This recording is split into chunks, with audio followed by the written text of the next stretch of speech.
Bottom line is 20 candidates. How is it possible for most of them to emerge in some sort of meaningful way?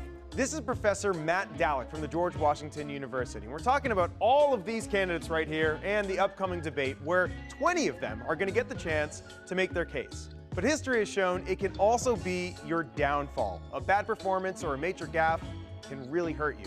So we're breaking down some of those big moments starting all the way back in 1960. Thank you, Mr. Nixon. You may remember this from your history books. It was the first TV debate. I come out of the Democratic Party. And JFK, he looked good, young. But Nixon, not the case. He was recovering from the flu and was sweaty, unshaven even. And he kept shifting his eyes from side to side, looking at the interviewer rather than the camera. I have no comment. Fed the image of him as Tricky Dick. And the United States does not concede. 16 years later, it was Gerald Ford saying what was considered a big gaffe at the time. There is no Soviet domination of Eastern Europe, and there never will be. That one got some flack. I'm sorry, could I? And Carter would go on to win that election. The first question goes to Governor Dukakis. Okay, let's fast forward. 12 years later, this exchange with Democratic candidate Michael Dukakis. If Kitty Dukakis were raped and murdered, would you favor an irrevocable death penalty for the killer?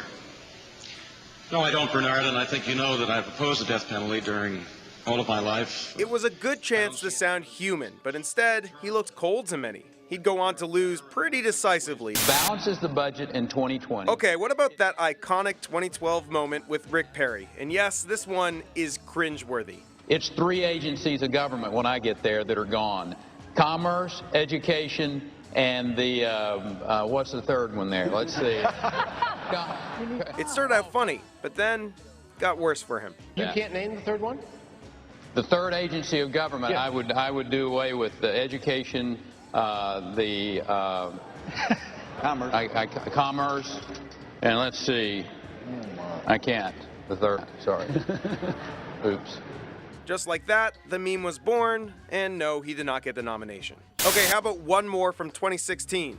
And let's dispel once and for all with this fiction that Barack Obama doesn't know what he's doing. He knows exactly what he's doing. It was a good enough soundbite from Marco Rubio. The problem was, he said it again. But I would add this, let's dispel with this fiction that Barack Obama doesn't know what he's doing. And Chris Christie heard it and responded.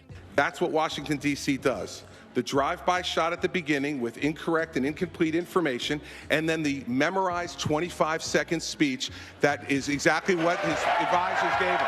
To make it even worse, Rubio then said it again. Here's the bottom line. This notion that Barack Obama doesn't know what he's doing is just not true. There it is. He knows exactly what he's doing. The memorized 25-second speech. Well, This exchange really hurt Rubio in the polls. It played into this impression that some of his critics had that he was too robotic, he was too rehearsed. So really, it's impossible to predict what exactly we're going to see at the debate. But no doubt, the wrong words can derail a campaign.